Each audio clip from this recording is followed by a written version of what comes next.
Hello hi friends, నా పేరు Suresh. Big boss హౌస్లో అసలు ఇమాన్యుయల్ ఆలోచించినంత ఆలోచనలు కానీ అలాంటివి ఎవరికి రావు. ఎందుకంటే ఇమాన్యుయల్ ఈ ఎపిసోడ్లో ఏం జరిగింది అనేది మొత్తం మాట్లాడుకుందాం. కానీ రాజు రాణులు గేమ్స్ అండ్ రాణులకు ఫుడ్ పెట్టడానికి బయట నుంచి చెఫ్ రావడం జరిగింది.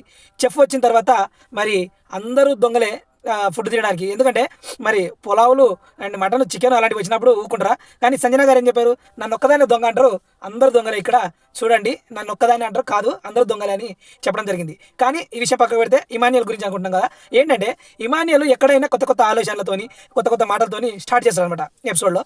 అయితే ఎందుకంటే ఈ మాట అంటున్నానంటే రాజులకు రాణులకు ఎదురు తిరగాలి అనేసి ఇమాన్యుయల్ తీసుకొచ్చిన విధానమే. ఎందుకంటే మనం ఈ రాజ్యం వదిలేసి వేరే రాజ్యానికి వెళ్ళిపోతాము అని చెప్తాం, అందరి పనులు మేము చెయ్యం, రాజులతో పాటు రాణులతో పాటు మాకు కూడా సహా హక్కులు కల్పించాలి మీతో పాటు సమానంగా అని చెప్పడం. అసలు ఆ ఆలోచనలనే వేరే ఉంటాయి అనమాట ఇమాన్యుయల్కి. ఎందుకంటే అలాంటి ఆలోచనతో అలా స్కిట్ చేయాలి, అలా చేయాలి అనేది అర్థమైంది కదా, ఎలా చేస్తాడు ఏంటి అనేది. మరి ఇమాన్యుయల్ ఒక రేంజ్లో చేస్తే దానికి తోడుగా మన సుమన్ శెట్టి కూడా అదిరిపోయే చేసి చూపించాడు అనమాట ఇద్దరు కలిసి. ఎందుకంటే సుమన్ శెట్టి కూడా ఏడవడం ఇలాంటి కామెడీ బిట్స్ చేయడం అలాంటివి చాలా అంటే చాలా బాగా చేసి చూపించాడు. మంచిగా ఉంది ఈ ఎపిసోడ్లో. కానీ ఇందులో గేమ్ మంచిగా గెలిచి మరి రాజు పదవి పోగొట్టి ఆ పదవిలో ఎవరు ఎక్కారంటే మరి తనుజ ఎక్కింది. రాజు పదవి పోగొట్టేసింది అది పవన్ కళ్యాణ్ది. మరి తనుజ రాణిగా ఎలా గెలుస్తుంది ఏందనేది ఈ రోజు కాడికే, నెక్స్ట్ రేపటి నుంచి అయితే ఏముండదు, ఈ రోజు వరకు లాస్ట్. మరి ఈ ఎపిసోడ్ ఇలా ఉందన్నమాట.